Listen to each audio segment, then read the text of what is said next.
Deus seja louvado neste novo dia e nós queremos aqui agradecer a Deus, louvar ao Senhor por todas as coisas boas, manifestar aqui a nossa gratidão, expressar aqui o nosso momento de reconhecer nossas falhas, confessar nossa necessidade da ajuda e da direção de Deus e em sintonia manifestar toda essa alegria, esse momento de agradecimento, esse culto, essa celebração, em sintonia com muita gente, depois de termos cantado, louvado com as canções aqui, estamos agora em sintonia no mesmo espírito e agora vamos ouvir o ensino, a mensagem da palavra de Deus. E hoje é dia de refletir sobre a missão que muda a nação.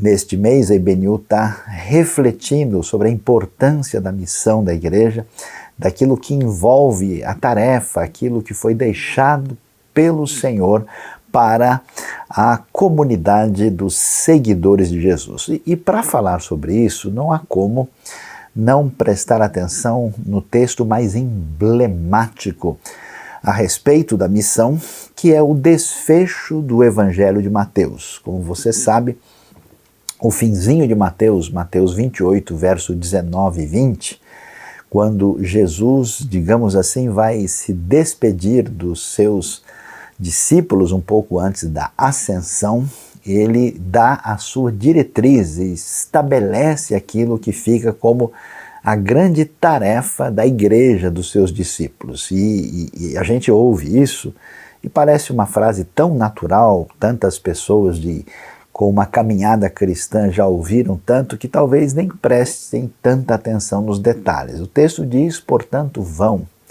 e façam discípulos de todas as nações, batizando-os em nome do Pai e do Filho e do Espírito Santo, ensinando-os a obedecer a tudo o que eu lhes ordenei, e eu estarei sempre com vocês até o fim dos tempos. É muito especial perceber que o que Jesus diz tem um impacto, uma novidade tão extraordinária, porque a gente tem que ter a visão muito objetiva e concreta que Jesus tinha ali os seus 12 discípulos, dos quais um se perdeu, iniciais, e mais uma comunidade um pouco maior em torno deles, que nesta hora, né, que acontece a sua morte e ressurreição, esse grupo fica bastante abalado e disperso. E quando a gente está nesse ambiente judaico, né, nesse contexto, você dizer que essas pessoas devem ir, não é tão fácil ir, né, não é como viajar hoje, e fazer discípulos, observe, não é só anunciar a mensagem, é fazer discípulos, ou seja, pessoas que têm o foco de seguir a caminhada com Jesus de maneira completa, de todas as nações. É muito difícil imaginar isso, né, especialmente num ambiente religioso preponderantemente particularista, e isso deveria ser marcado por um símbolo dessa atitude de tomar para si essa caminhada de discipulado, que era ser batizado, e aí esse elemento trinitariano, né, em nome do Pai, interessante que em nome está no singular, no próprio texto grego, né, do Pai, do Filho e do Espírito Santo, mostrando essa fórmula trinitariana que aponta para esse grande mistério do Deus único que subsiste em três pessoas. E essa proposta da missão, talvez, não sei se está claro para todo mundo, porque muitas pessoas quando pensam em missão dizem o seguinte: olha, a gente vai lá e anuncia para as pessoas o plano da salvação e a gente fez a missão. Mas a missão, ela tem um elemento muito nitidamente completo, né? Não é só anunciar ali o primeiro passo na direção da salvação, não, é ensinar essas pessoas que vão se tornar discípulos a obedecer tudo que o Senhor ordenou. E a grande promessa, né, é exatamente que eu estarei sempre com vocês até o tempo final, até o fim dos tempos. E aí, como é que essa caminhada se dá? Qual que é a proposta dessa missão que faz diferença na vida de uma nação e faz diferença na vida das nações, para quem essa palavra for levada, né? Nação começa com a ideia de etnia, de tribo, de grupo, de povo específico. Depois que a gente vai ter esse conceito de nação como Estado, hoje como nós entendemos, mas a ideia ela é preponderantemente antropológica, né? Se refere a um grupo específico de pessoas de um mesmo ambiente cultural, linguístico e assim por diante. Quando a gente vê como é que é o caminho da missão, como é que isso acontece na Bíblia, nós vamos ver que há o que a gente chama do paradigma da encarnação. Então, o que a gente entende de missão? Missão não é só uma tarefa. Muita gente acha assim, a missão é tipo uma lição de casa. O que foi que o professor Jesus deixou para a gente fazer hoje, né? Mandou a gente contar para as pessoas o plano da salvação. A coisa é muito mais ampla, porque quando nós vemos a obra de Jesus, o que ele fez entre nós, na verdade significa Deus em missão, né? Alguns estudiosos até falam que chama-se Missio Dei, né? A missão de Deus, quer dizer, Deus pelo seu próprio modo de ser e de agir, ele está e entra em missão, e a referência maior dessa missão é a própria manifestação de Deus entre nós na pessoa de Cristo Jesus. Isso é extremamente importante, né? Porque a maneira como Deus faz missão é a referência para a gente poder caminhar para obedecer à diretriz de Jesus nessa grande comissão. Então a gente tem o que a gente chama o paradigma da encarnação, né? Quando Deus resolveu agir em nosso favor, como foi que ele fez?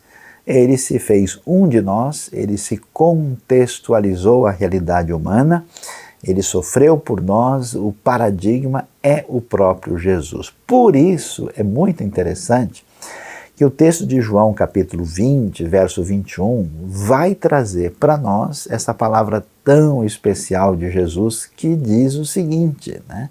Novamente Jesus disse, paz seja com vocês. Assim como o Pai me enviou, eu os envio. Jesus, depois, né, de ressurreto, agora se apresentando aos discípulos, né, vai ser nesse ambiente quando eles estão ali fechados, com as portas fechadas, Jesus aparece no meio deles e ele vai inclusive ter aquele encontro, né, absolutamente único e inusitado com Tomé, que não tinha crido no que tinha acontecido, e aí ele vai, né, inclusive soprar sobre eles, diz para que eles recebam o Espírito, e ele os envia, né? Mas o interessante é isso, como o Pai me enviou. Então, essa é a referência de como os discípulos de Jesus devem pensar em termos de missão.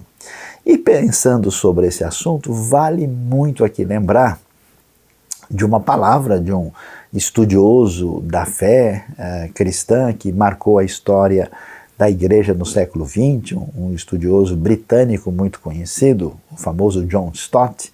Ele disse uma coisa refletindo sobre essa realidade do texto bíblico que merece atenção. Ele diz, a missão da igreja resulta da própria missão de Deus. E nela tem que modelar-se. Então, para entender a natureza da missão da igreja, temos que entender também a natureza da missão do Filho. Então, percebe? Não se trata de você ter um comando bíblico e agora a gente faz do jeito que a gente acha, né? E a gente resolve fazer dessa maneira ou outra, porque isso aqui é mais prático, isso aqui parece dar mais resultados. Não, o fundamento está na Escritura. E aí nós vamos ver que coisa interessante que aparece na Bíblia e que serve de orientação para o nosso entendimento. Por quê? A missão do Filho, que se define a partir da encarnação, ela mostra para nós a maneira como essa missão deve ser feita e que a gente descobre no próprio ambiente do Novo Testamento. Então, como é que funciona essa questão dessa missão que tem fundamento na encarnação e que tem tanta relação com a ideia da contextualização. A primeira coisa que chama a atenção, que a gente tem que saber, que nem todo mundo, às vezes, no ambiente religioso entende muito bem, é o que a gente chama de graça comum. Tem tanta coisa boa da parte de Deus que está presente na realidade à nossa volta, na história, na realidade cultural, que precisa ser percebido para que a gente estabeleça uma ponte com as pessoas na explicação, na apresentação do Evangelho. Porque tem tanta gente que faz uma divisão tão assim exageradamente distanciadora, muito diferente do Evangelho. Lembre-se, Jesus tantas vezes é criticado porque ele está se aproximando e se envolvendo com pessoas que muitos diziam que eram pessoas indignas, né? Mas Jesus tinha ponte com todas elas. Então essa graça comum, né, que é muito trabalhada, né, num livro famoso, o Fator Melquisedeque, né, que mostra essa relação, é importante para entender isso. Depois a gente olha para a abordagem do apóstolo Paulo. Veja, Paulo foi criado num ambiente farisaico, numa espécie de judaísmo muito tradicional. E, no entanto, quando Paulo fala com judeus, ele tem um jeito, né, de lidar com isso. Depois, quando ele fala com gregos especificamente distanciados desse mundo, ele tem outra abordagem. Então, quer dizer, quem conduz o nosso jeito de ser na missão são as pessoas que são objeto do amor de Deus, que devem ser alcançadas. Tanto é que a gente vê que Paulo, em Atenas, ele vai citar, né, os poetas gregos, ele vai interagir com um mundo completamente diferente daquele contexto religioso no qual ele havia sido criado, né? Então a gente vê que essa postura de você se aproximar do outro, de entender o universo do outro, de procurar as conexões entre o Evangelho e essa pessoa, a cultura, o jeito de pensar, ou até mesmo uma área de estudo, é fundamental, né, nessa relação de contextualização. A encarnação é paradigma da contextualização, e para isso a gente tem que fazer uma coisa muito importante, né, é aprender, isso é muito valioso, a separar o Evangelho daquilo que é a nossa cultura particular. Como é que a gente entende isso, né? O Evangelho é o Evangelho, a mensagem de Jesus. Quando esse Evangelho se espalha por vários lugares do mundo, ele adquire um jeito local. Então tem um jeito que o Evangelho chegou na Grécia, tem um outro jeito que ele chegou em Roma, depois ele chega em outros lugares da Europa, passa pela Alemanha, pela Inglaterra, pelos Estados Unidos, pela Coreia, pelo Brasil, pela Nigéria. E algumas coisas que a gente vê nesses locais são cultura local. A gente, como bom brasileiro, o que a gente faz? Ô, meu querido, vem cá, me dá um abraço, né? Dá 2 beijinhos, a gente chega lá e tal, mas você não vai fazer isso na Tailândia, né? Você não vai se comportar na Nigéria do jeito que você se comporta na Mongólia, né? Um alemão é diferente de uma pessoa que vive na Indonésia, né? E às vezes a gente faz isso. Presta atenção, às vezes quando a gente tenta anunciar o Evangelho, a gente anuncia principalmente aquilo que é a nossa cultura particular religiosa, que a gente aprendeu de um jeito. Então, aquilo faz sentido no ambiente, no outro ambiente não faz. Por isso que Paulo, quando está na sinagoga, ele é de um jeito. Quando ele está no ambiente grego gentílico, ele é de outro jeito. Ou seja, o importante não é a forma secundária que tantas vezes os ambientes religiosos gostam de discutir. O importante é a mensagem e o conteúdo do Evangelho. Portanto, o que a gente entende nessa contextualização? Não é só uma acomodação, não é só um entendimento das coisas, mas é aquilo que pode ser chamado de atos de amor e de alteridade. Quer dizer, é um respeito para com o próximo, é o entendimento. É como se você está falando uma língua para uma pessoa que fala outra e não entende, né? Então a gente precisa sempre pensar nesse aspecto que envolve essa realidade que é tão importante. Então, falando sobre isso, esse evangelho que chega com toda essa atenção, todo esse enfoque de contextualização, na verdade, ele tem o objetivo, e aí que é importante, de transformação da cultura. todas as culturas do mundo, a realidade brasileira, a realidade europeia, africana, da América Central e do Norte, da América Latina, da Ásia, da Oceania. Todas as culturas elas têm coisas interessantes, positivas, favoráveis e têm elementos que o Evangelho encontra uma sintonia de comunicação e tem elementos que precisam de transformação. Então a gente vai ver aqui a missão não é apenas o foco da gente comunicar alguns versículos que falam sobre a salvação. Isso tem um desdobramento muito maior. O que a gente observa? O foco é levar o Evangelho com o objetivo desse Evangelho ter impacto para mudar a mentalidade das pessoas, para que a gente tenha o que a gente pode chamar de povos discipulados pelo Evangelho. Esse Evangelho, com a sua mensagem, valores e maneira de viver a vida, muda o quê? As crenças que as pessoas têm, né? Como a gente percebe que se a pessoa tem crença complicada, ela atrapalha toda a sua vida, né? Muda as crenças, muda os valores e muda o comportamento.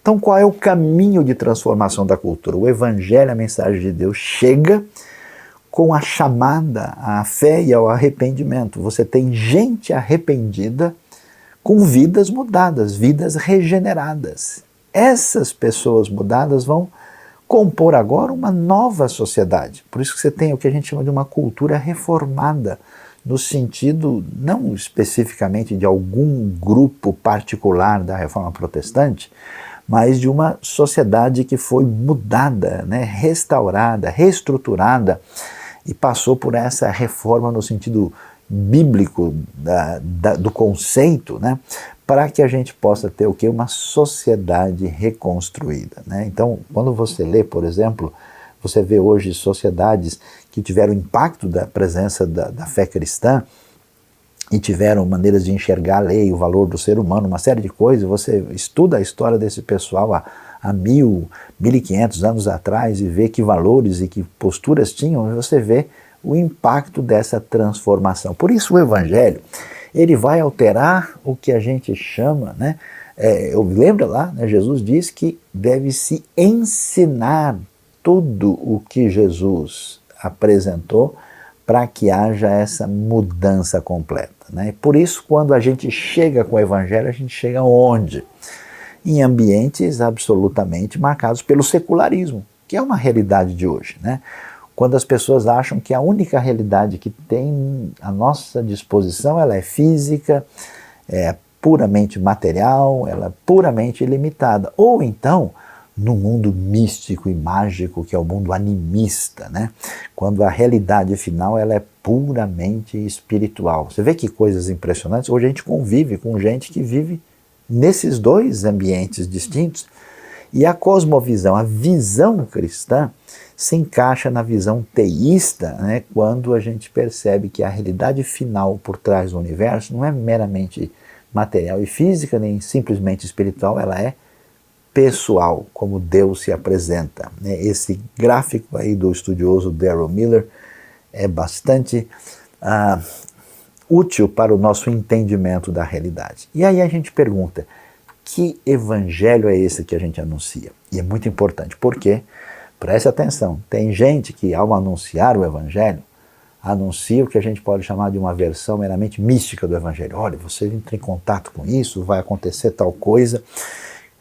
Quase que uma particularização animista do evangelho. Tem gente que pensa no evangelho com o seu subproduto social. Não, o evangelho é o seguinte, as pessoas vão melhorar de vida, elas vão deixar de sofrer aqui, elas não vão ser só uma classe oprimida. É um subproduto social assim do evangelho. Tem gente que pensa no evangelho apenas como um conjunto de crenças assim superiores, onde a gente filosofa legal. Tem gente que tenta transformar o evangelho numa coisa pragmática, assim, para você ter sucesso na vida. Você percebe? Vamos falar sério aqui. Na hora de ir no churrasco e de comer a picanha, o pessoal fica lambendo a farofa. Pode uma coisa dessa? As pessoas pegam o subproduto, o elemento secundário, e não entendem a grandiosidade, a amplitude e o poder da mensagem que faz parte da missão.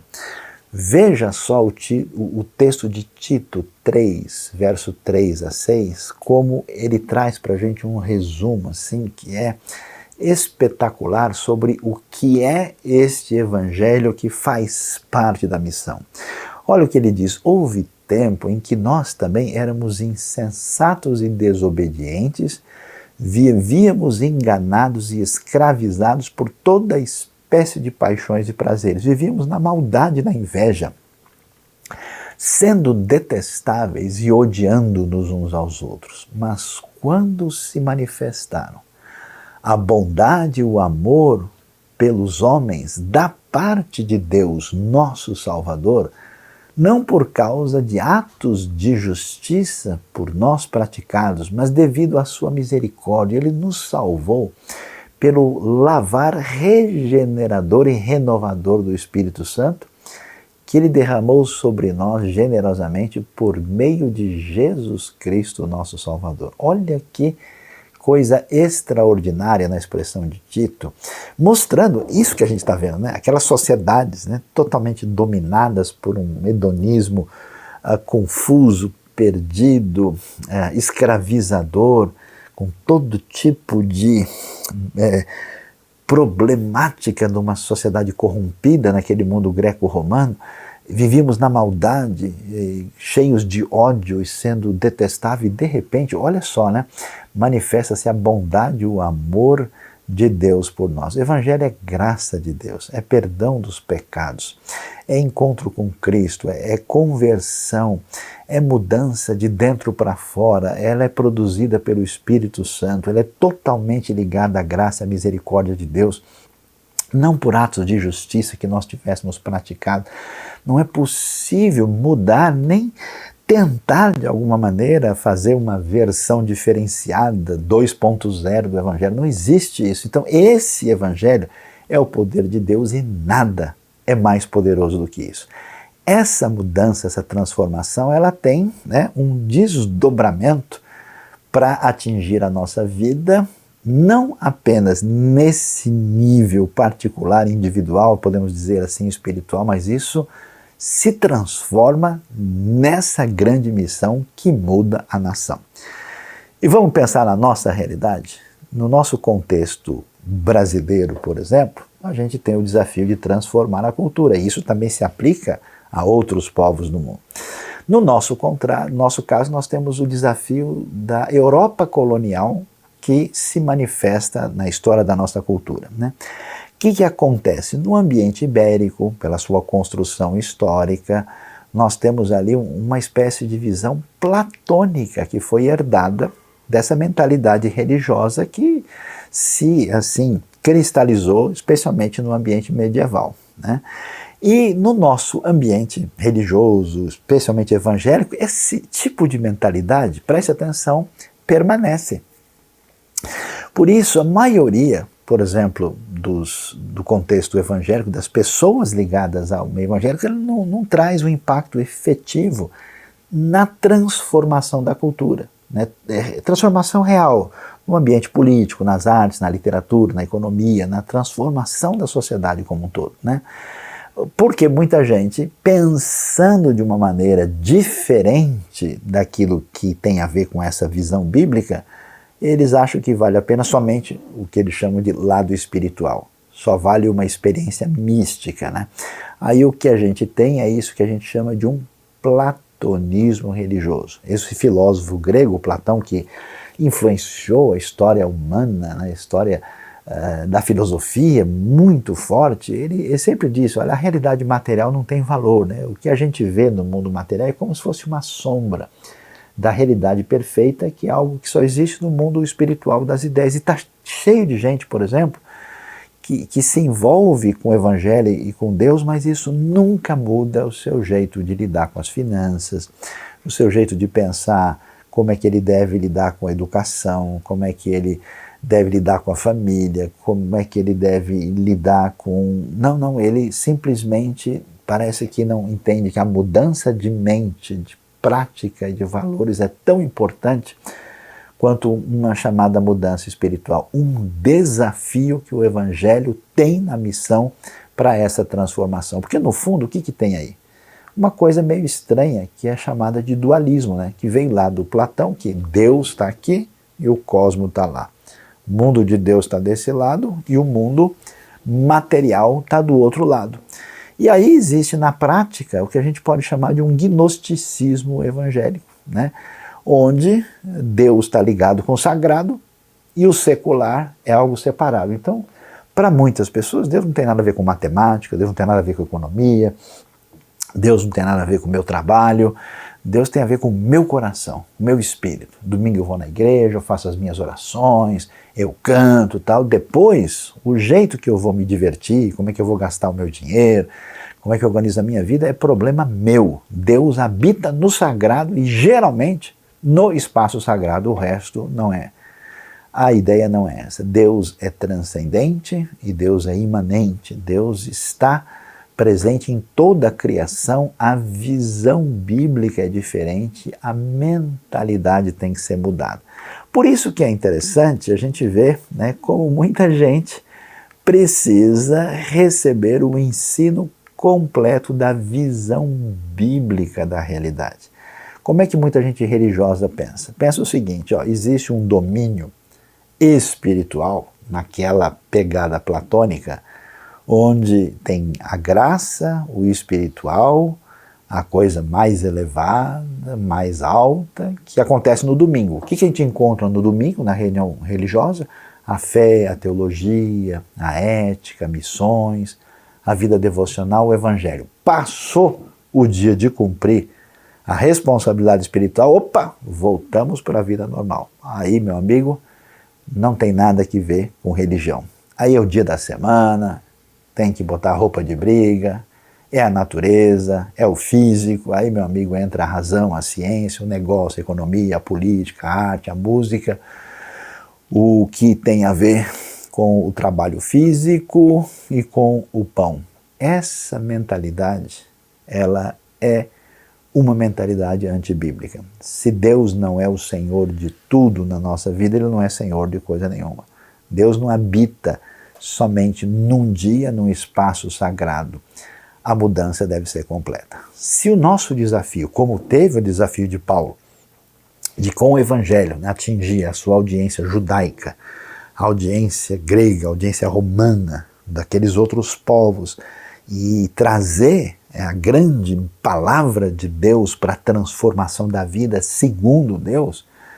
E aqui nós temos essa audiência influenciada por essa mentalidade que veio do ambiente europeu, mas também um outro desafio que veio do contexto africano e até mesmo do contexto ameríndio, das Américas. A perspectiva africana que chegou na realidade brasileira do mundo iorubá e a visão, né, dos indígenas com bastante misticismo, ritualismo, arte, tradições orais, né, e integração entre o mundo humano divino e a natureza, molda grande parte da visão de mundo de muita gente na realidade brasileira. E às vezes até inconsciente, né? A pessoa nem, né, que é um outro jeito de pensar. E como é que essa visão apresenta? Olha que coisa interessante, quem diria?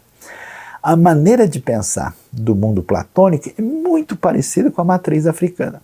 Ela é igualmente marcada por dois departamentos. Existe uma realidade espiritual, onde o elemento mental e emocional estão, e que na tradição desde os antigos iorubás, que ajudaram a formação da mentalidade nossa, onde está o que é chamado Orum.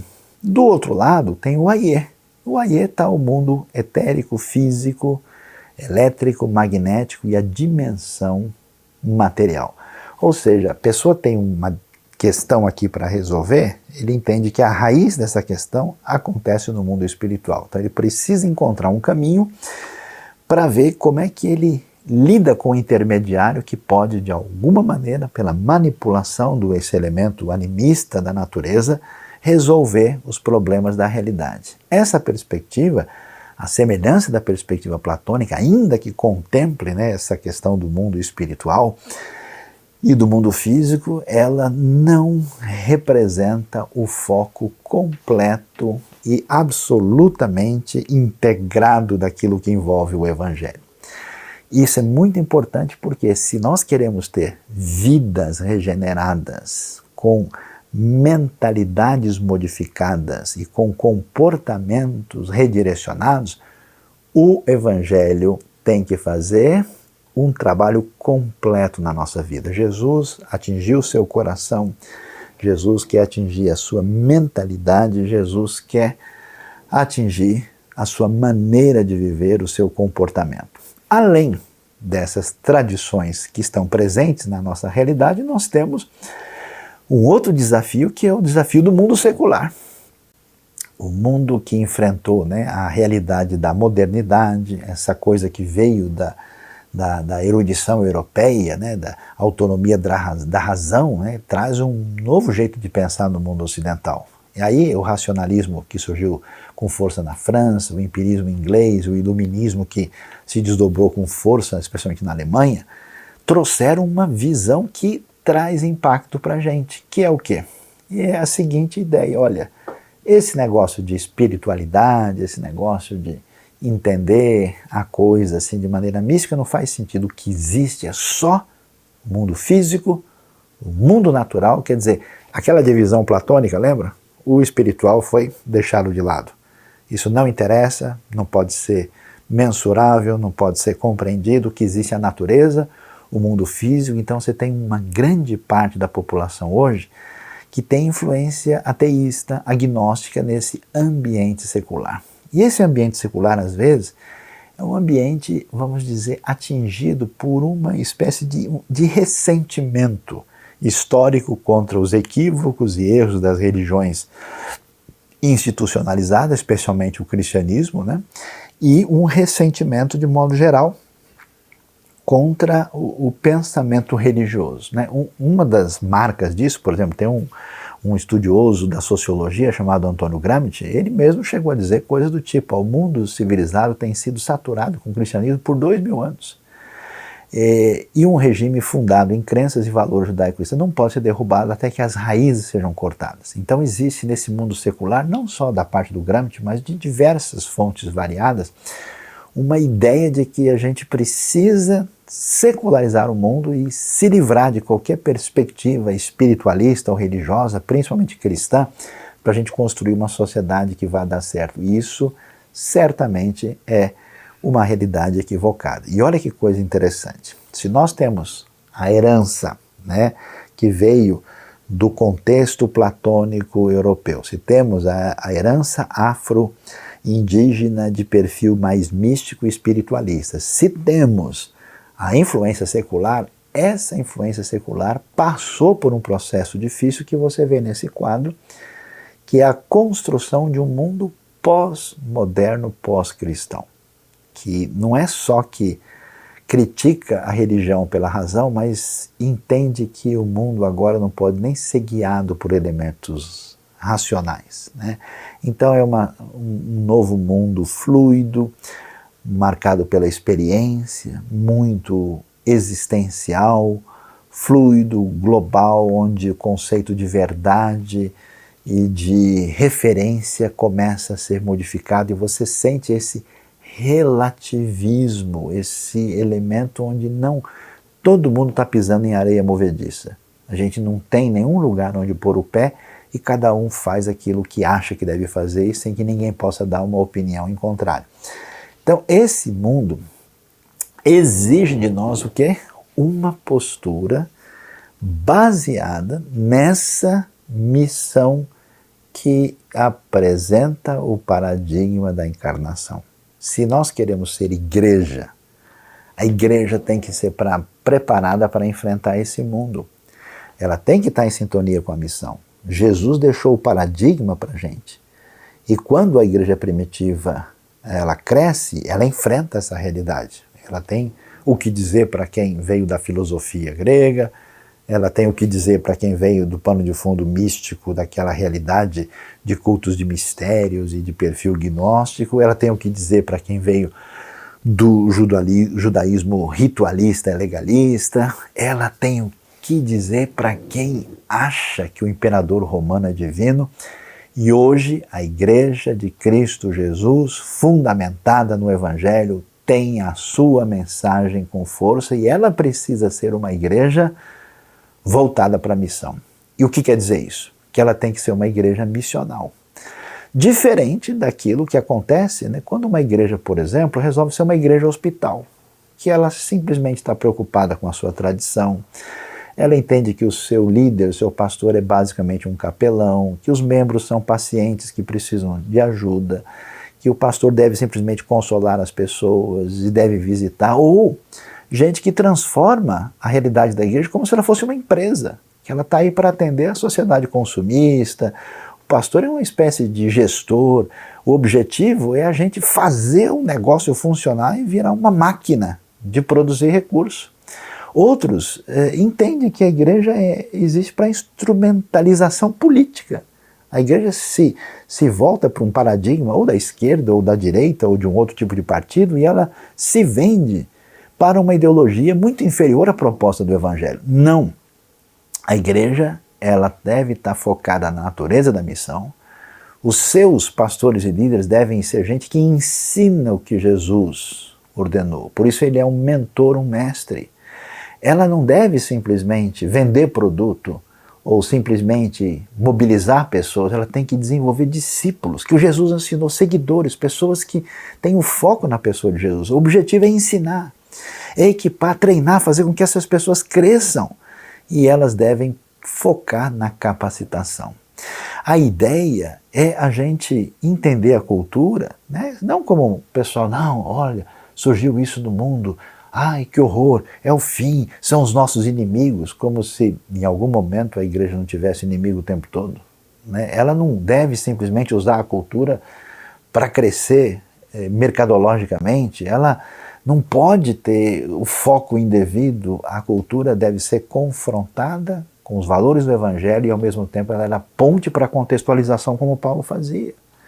A música da igreja deve ser a música que mais pode fazer com que as pessoas cheguem a Deus e elas têm que ter essa devida ponte e contextualização. O objetivo não é só as pessoas acharem legal e gostarem, não é só fazer uma igreja crescer, não é mobilizar para uma ação política, é a maturidade, o crescimento das pessoas, porque a igreja não pode ter uma cultura de manutenção, ela não pode simplesmente trabalhar para a satisfação dos seus clientes, ela não está chamando ninguém para o engajamento numa causa política, ela está comprometida com a missão.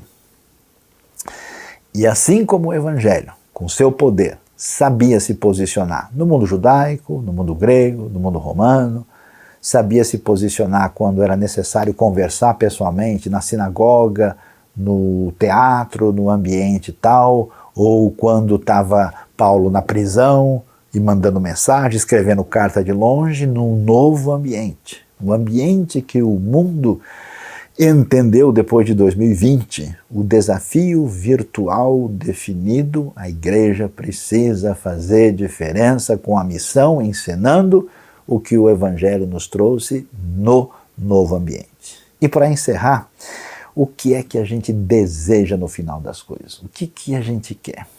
O objetivo de tudo, você viu, Jesus falou, olha, vocês devem ir anunciando esse belo evangelho resumido ali em Tito, capítulo 3. Para quê? Não para formar religiosos, defensores de uma bandeira, gente que usa a fé como uma espécie de distintivo que faz brilhar aquilo que ele já tem. Não, para fazer com que as pessoas se tornem semelhantes a Jesus. Esse é o discipulado. Qual é o objetivo da sua vida? Ficar rico com o Evangelho? Ganhar nome com o Evangelho? Ter uma vida melhor? Comprar mais coisa? Ter uma família mais legal? O seu objetivo com o Evangelho não é a instrumentalização de Deus, mas ter a sua vida mudada para torná-lo semelhante a Jesus. Jesus escolheu discípulos. E ele é interessante, né? Eu gosto de dizer que Jesus era um heart hunter, né? Ele buscava a pessoa em função dessa sintonia, apesar da fragilidade das pessoas, que tem a ver com a disposição do coração e com o projeto de Deus na vida da pessoa. E você quer ser discípulo de Jesus? eu vou dizer bem a verdade para você, se você não quiser, é decisão sua. Jesus nunca forçou ninguém. Mas se você tem uma proposta séria, saiba que o Evangelho exige renúncia. Você não pode estar no trono. Você não pode querer a realidade para o seu próprio benefício. A ideia é como é que você vai perder para o grande desenvolvimento e crescimento da missão. Jesus nos apresenta que o alvo, como nós dissemos, é ser como Ele, é focar na pessoa. E esse discípulo, interessante, não dá para a gente instrumentalizar o Evangelho, nem fazer dele uma máquina, porque o discípulo é servo e é amigo. Que coisas interessantes e distintas. A relação profunda e pessoal aparece aqui. O foco da missão é o reino.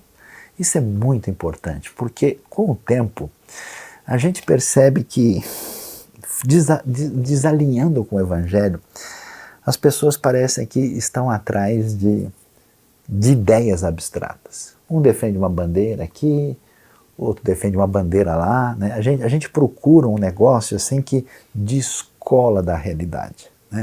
Então, um defende o Evangelho, que é mais um negócio místico, porque aqui o poder está muito claro.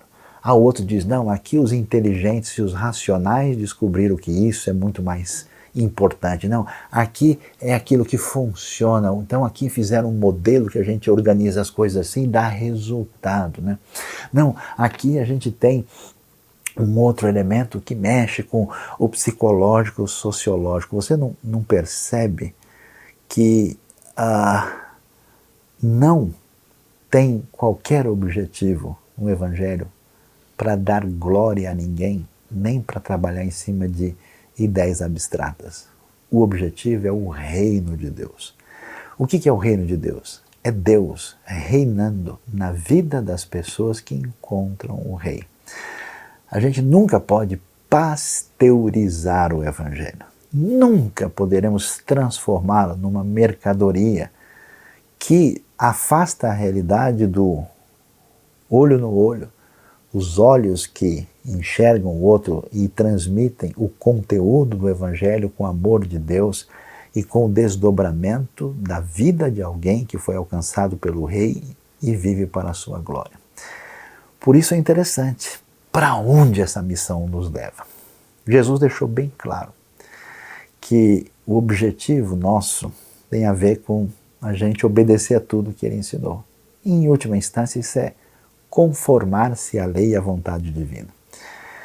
E o reino nos leva a isso, porque a gente, quando perde o caminho, a gente perde o ser humano, que é o objetivo desse amor de Deus. A gente perde o foco e a gente, na verdade, corre atrás, como aconteceu no primeiro século, da lei pela lei. É permitido levar o doente carregar a sua esteira no dia de sábado? Por acaso vocês acham que a gente é diferente? O tipo de preocupação, o tipo de questão que a gente levanta é totalmente tão inútil e irrelevante diante de um mundo que agoniza de sofrimento por causa da dor e do pecado.